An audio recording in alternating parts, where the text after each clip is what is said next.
Hello, everyone. My guest today is David Hassell. He's a serial entrepreneur and the co-founder and CEO of a company called 15Five. His foray into entrepreneurship began nearly 20 years ago, co-founding 3 companies in ad tech, kite surfing, adventure travel, and leadership coaching before starting 15Five, where he sees the opportunity to help organizations and everyone in them reach their highest potential. He formerly served as the president of the San Francisco chapter of the EO organization, or Entrepreneurs Organization, and was later named by Forbes the most connected man you don't know in Silicon Valley. David, are you ready to take us to the top? I am. All right. So you're doing EO and you said, I got to get back in the game. I got to start my own thing. Let me jump in with 15Five, huh? Exactly. All right. Tell us what's the company do and how do you make money? Is it pure play SaaS? So we're SaaS. We're SaaS. We charge on a per seat subscription basis, and we build software that helps leaders and managers be great managers and leaders, help bring out the best in their team. And how does that work? Is it a feedback loop kind of thing, or how's it work? It is a feedback loop kind of thing. The core of 15Five, and the reason it's called 15Five, is the basic practice. Employees spend 15 minutes a week writing a report that takes their manager no more than 5 minutes to read, and answering key questions like how are they feeling, where are they, what are their challenges, what are their successes. They give high fives to each other, peer appreciation. All that rolls up into quarterly performance reviews. Okay. And so my obvious question to you is, sales, CMOs or heads of sales have a tough time getting their, account executives to use Salesforce, right, for data entry. Yes. How do they convince people to actually use this thing on a weekly basis? And it's actually pretty popular with sales teams. It's one of these things that once people start to use it, they see the value for themselves. They see they have access to their leader in a way that they didn't have otherwise, where asynchronously they can be getting feedback on their challenges. They can be looping in other people from their team. They can have conversations. The most important, their issues get surfaced to the leadership in the company without having to necessarily go through that VP of sales. I see. And so things start to happen organization-wide. And what's your revenue model? Is it a SaaS company? It is a SaaS company. Yeah, per seat subscription. So If you have 100 people, you pay per person per month. And on average, what does somebody pay for a seat? Anywhere between $7 and $14 a month. Okay, so I assume you're kind of high volume but low ARPU kind of business model. We're actually with 2 business models. We have an inbound self-service that is that, and then we have a sales-driven model. So that the ARPU there is probably 10x the self-service. So we have large accounts with multiple thousands of employees that are sales-driven. And then small teams, say, 3 to 100 people, that's more self-service. Is the effective, though, per seat cost, even on the enterprise deals, still between $7 and $14, or is there a big volume discount? Or we do some discounting. It depends on which version of the software people go with. Yeah. And put all this on a timeline for me. When was launch date? So we launched the product in March of 2012. And by June, we'd been picked up in Inc. magazine, and it was phenomenal launch. They wrote about us. We've got our first 100 customers right out of the gate. And so we've been to market about, 6.5 years now. Okay. And what have you scaled to today in terms of total customers? We've got a little over 1,500 customers. The company's really hit a big inflection point lately. We were 20 people at the beginning of last year.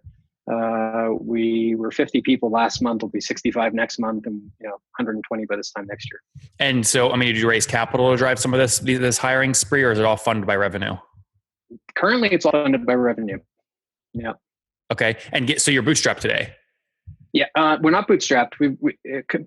Relative to our competition, we've raised a very small amount of capital. We raised about $3.7 million to date. Okay. We have, some of our kind of head-to-head competitors have raised between $40 and $100 million. And who are some of those competitors? Who do you see yourself competing with? I'd say the three companies we bump into most often are a company called Reflective, another company called Lattice, and a third called BetterWorks. Yep. Very good. And help me understand what you've scaled to today, if you can, in terms of like ARR, or even a range is fine. Yeah, I would say that. I can't disclose that. Sorry. Okay. Well, no, it's okay. Give however big a range you want to give. Just stay as vague as you want. Generally speaking. Yeah. So, we're I would say near 8 figures at the moment. Okay, good. So, getting close to approaching that 10 million ARR mark. Right. Is that fair? Okay. Yep. Now, is it an aggressive goal for you to say that you're looking to, hit that by the end of this year, or that's a pretty comfortable goal? No, it's we're moving very, very quickly. at Okay. the moment toward it. Yeah. Okay, very good. And so you've obviously been able to hire from that kind of revenue. Walk me through what's driven most of the growth, and maybe let's just actually do this from your team size first. So the team you said today, I believe, is like 55, 60 people. 50 people. Yeah. 50 people, and break that down for me. So how many of those are inside sales working enterprise deals? So we've probably got the sales team now is approaching 15 people. 15, yeah. But that's we've probably got six account executives. We've got SDRs. We've got now we have a chief revenue officer. We've rolled customer success and sales together because a large part of our business has to do with acquiring the customers either through a self-service or sales-driven approach, and then we have a land and expand model that goes from there. Of course. Yeah, that makes a lot of sense. Just for the landing, right? Of maybe it's just even one $7 account at, Uber, right? Or something like that. Well, what is that costing you to acquire that again, just that one landed account? I think right now our CAC to LTV anyway, which would be a good measure of that, is probably a 5 or 6 to 1. Okay. So without going into specific costs, it's obviously very profitable on that front. A lot of that comes in, through a combination of inbound self-service, the expansion deals I talked about, and then some outbound as well. Mm-hmm. Let me ask that a little bit differently. How aggressive are you being in terms of your patience to recover CAC? I mean, are you happy to wait 12 months, 6 months, 24 months? I would say today we're below 12 months. And, oh, that's great. We've been extraordinarily capital efficient. I would say that a lot of companies who are building SaaS companies will kind of front load their hiring and then make up costs on the back end. We've hired in arrears. So, as the business has scaled, we've hired more people. The business has scaled, we've hired more people. We've maintained cash flow positivity for quite a while. So, whether we continue to do that is a question. Well, I think it probably makes sense to raise additional capital in the near term. Yep. We'll talk more about that later, but let's keep going down the economics here. So, anytime you're talking about a price point that's sub $100 per month, even per seat, churn is obviously an issue. You got to get the accounts to expand their seats. You got to get retention, expansion, activation, all that jazz. What is your churn at today? It varies. So it varies based on the segment. Like I said, we have one product, but we're servicing two cohorts of customers, right? So you've got the inbound self-service. Those folks tend to churn somewhere in the 2s percentage wise. And then you've got the folks who are, kind of sales led, say 100 employees up to say 3,000. Those tend to churn well below 1%. Yep. And just to be clear, that 10% a year. I was going to say that 2% number you were giving me in your self-serve model, that's monthly. 2% logo churn per month. Right. It's logo churn or revenue churn? Logo churn. Okay. Revenue churn, we've always been, or at least net MRR churn, we've always been strongly negative. Yeah. So we have more expansion, right? I was going to say, it sounds like you do have an expansion path. You have axes to drive these accounts into larger ones. Are you above 100% in terms of net revenue retention annually today? Yeah, 120%, 130% sometimes. And where is most of the expansion coming from besides just adding additional seats? It's primarily additional seats. Okay. It's primarily additional seats going into different departments. We tend to work with growing organizations who are adding employees. And also there's, other expansion opportunities when we sell into a particular department and then we close another department and then we go company wide. Those are, kind of obviously larger expansion opportunities. And how have you, let's just focus on the free self-serve model first, because I guess that probably feeds your leads to SDRs and account executives to do larger accounts. But you mentioned a little bit about your CAC to LTV. I mean, generally speaking, which kind of distribution channels have been most effective for you to get these new $7, $14 a month customers? Well, our most effective distribution channels have been content marketing and word of mouth.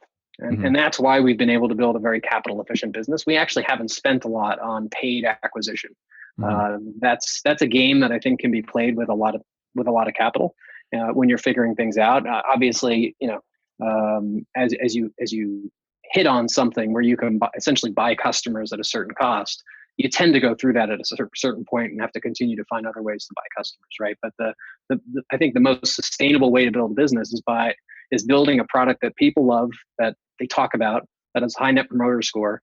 And so if you go online, you look at like G2 Crowd, you'll see all the ratings. We've got 700 or 800 customer reviews. We're ranked number 1 in employee engagement, number 1 in performance management. We have customers who rave about us, who love the brand and the product. Very high net promoter score. All those things lead to, when people are deciding to buy a product like 15.5, we have a seat at the table.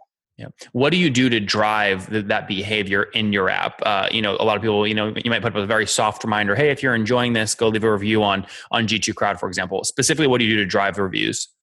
Yeah, it's a good question. So we've asked in the past. One of the things when we started working with G2 Crowd, a lot of companies that do this, they emailed our customers on our behalf with no incentive.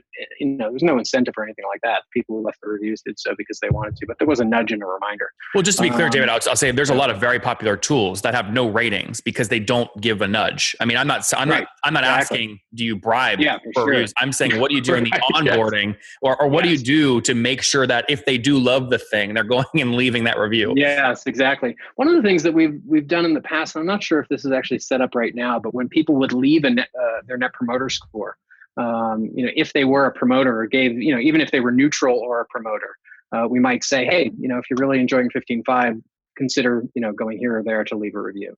Yep. So, when they're in the mode of already giving feedback, asking them then, that has worked in the past. At this point, we're not as focused on it because we've had so much, so much feedback. There's not a strong need to continue pushing that necessarily, but we've done those things in the past. You're pushing 10 million in ARR today. Talk to me about growth. A year ago, where were you at? We've grown the business probably about 75-80% across the board. The what we call our mid-market business, the sales business, has grown north of 100% year over year. Mm-hmm. And there's no kind of sign of letting up. I think there's, like I said, the word of mouth is one of those things. When we started 15.5, there was no market for what we were doing. We basically, we thought this was some way we could add a lot of value to the world. We thought, creating more transparent, open communication in organizations, supporting managers in bringing out the best in their people. That's the value we wanted to create. But we were, we're kind of market leaders in that way, and that, we were basically pushing this thing and having to get into things like Inc. Magazine and Fast Company to get the word out. Fast forward 5 or 6 years, and there's now a movement toward this very thing that we do. A lot of key analysts in the space are saying everything's moving toward what we call continuous performance management. So we're really riding that wave of now there's an awful lot of pull from the market as well, and that's what's driving a good part of our growth. Mm-hmm. Now, last question here on economics before we move on and wrap up with the famous 5. Lifetime value can be dangerous because a lot of times you're extrapolating numbers and it can or cannot be accurate. But generally speaking, back of the napkin, what do you assume lifetime value is on dollars in your enterprise cohort conservatively? Yeah, it's a good question. I mean, the shorthand way to figure out your lifetime value is obviously to take your 1 divided by your churn rate, which gives you a number of months, and you multiply that by your average. That would be 50 months for you at 2% logo churn per month, right? Multiplied by your ARPU. Right. Yeah. So 3%, you're about 36. Right. Yeah. Exactly. And 2%, you're there, and under 1%, obviously, it starts to stretch out. Where you're like, well, is that really the length that people are going to stick around? And we now have a number of customers who have, so we kind of balance between that churn number and also kind of also looking at the tenure of our longer accounts. The other thing that's I think worth noting is that our churn rates have trended lower and lower and lower over the past 2 years because the product has gotten better. We've gotten better product market fit. We've increased our capacity in terms of our customer success skills and things like that. So getting back to your question, I think that looking at an average account paying roughly about 25K a year, times 4 or 5 years or 6 years, you're looking at 100 to 150K in lifetime value there. Yeah, that's I did the math on my end just because I'm curious how it would pan out. But if you and maybe you have power laws obviously at play here too. But at 10 million in ARR or about 800 grand per month, and divide your 1,500 customers into that means each one would pay about $500, $600 per month. Right. And something. Again, yeah, the problem with our business when looking at averages is that we've got a whole load of little self-service accounts. Yes, I totally get it. I totally get it. It's a typical land and expand. Yeah, exactly. But what's interesting is they both have their unique kind of average revenue per account and lifetime values. Churn rates really, so our sales-driven accounts roughly pay 10x what the self-service accounts pay. Yeah. What I found across, about 1,000 or 2,000 of these interviews though, is typically speaking when people are looking at payback periods, because payback is relative, right? It's a relative function of ARPU plus CAC on that account. Generally speaking, payback periods are the same across very, very different cohorts. And that's usually— They actually are very similar. That's true. Yeah. It's based on the CEO's aggressiveness. That's great though. So, and 50 people, is everybody based kind of spread out, or where are you guys at? We're pretty spread out. Our headquarters is San Francisco. We've got about, approaching 20 people there. We've got a pretty big office now in Raleigh, North Carolina that's almost as big. We've got folks in New York City. The engineering team is mostly New York City and Eastern Europe. And then we've got a number of other people who are just remote in Washington and San Diego, Vermont, et cetera. And take us home here. So raising capital, you said you might consider doing it. Why would you raise? And if so, how much would you try and raise? What would you spend it on? We've never done a formal Series A. And so I think that, there's a number of things that are really, really working for the business right now. We've got clear product market fit. The market is there. There's a, kind of dramatic pull from the market. I think that, there's a lot of interest in the space from other outside investors. So, if we were to close a round, we would focus on, continuing to invest in product. It would essentially be product marketing and sales. And I think that there's a good case to be made that given the CAC to LTV and these other things that we look at, that we could invest that capital really effectively to grow and scale the business, because we already have also a very solid foundation in terms of team and culture. And what would you aim for? You call it a 10 million raise or 20 million raise? No, it'd probably be smaller than that. I would probably say 6 to 8. Sorry, 6 to 8? Yeah. Yeah. I mean, looking at that run rate, that means, you could probably get away with giving away probably less than 10% of the company for that amount of money. So that's obviously great. Very good, David. Let's wrap up here with the famous 5. Number 1, what's your favorite business book? Favorite business book? As you can see, I love books. So I was thinking about that. And actually, the first book I was given right out of college, first company I worked for, was 7 Habits of Highly Effective People. And I've actually found a hard book to match, mainly because I think the best business books are the books that have you be better at business, like as a human being, working with yourself and working with other people. And that one has some timeless principles in there. Number 2, is there a CEO you're following or studying right now? That's a tough one. I think that the 2 CEOs who I really admire for very similar reasons are Yvon Chouinard, who's no longer CEO of Patagonia, and Richard Branson, both because they had a real focus on caring for their people, and also making sure that they created environments where they delegated effectively, found great leadership, and also didn't sacrifice things on the personal side, where they were still connected to nature and doing things that enlivened them. Yep. Number 3, what's your favorite online tool for building your business? New one I got exposed to recently was an email client called Superhuman, which isn't quite out yet, but so far it's definitely making me much more productive. Number 4, how many hours of sleep are you getting every night? About 8. That's good. And then what's your situation? Married, single, kiddos? I have kid. I have a 5-year-old kid. Yeah. 5-year-old. And how old are you? I am 42. 42. Last question. What do you wish your 20-year-old self knew? 20-year-old self, I would say that my advice for my 20-year-old self would be to just be patient. Life is an unfolding process. And I think that, I definitely caused myself a lot of stress along the way of wanting things to happen sooner than they would have naturally unfolded. And, things need to ripen. Guys, be patient. Let things ripen. Again, coming from David, launched 15.5 back in 2012. Again, scaling nicely, approaching a $10 million run rate across 1,500 customers. 2 very different cohorts, though, $7 to $14 kind of no-touch plans. And then they have a whole inside sales team dedicated to more enterprise accounts, 100 seats, 150 seats, even larger than that. Growing at a nice clip, about 60% year over year, $6.5 million in ARR last year. Again, rounding up, growing to about $10 million today. They're doing this really in a capital efficient manner as well. $3.7 million in the company, which is great. Healthy economics, 2% logo churn per month, 120% net revenue retention annually. CAC to LTV, or LTV to CAC, about 6x, which is great. And he's totally comfortable waiting, call it 6 to 12 months to acquire that CAC. Team of 50 people based in San Fran and other remote locations. Again, building 15.5 to help people with continuous performance. David, thank you for taking us to the top. All right, thanks so much.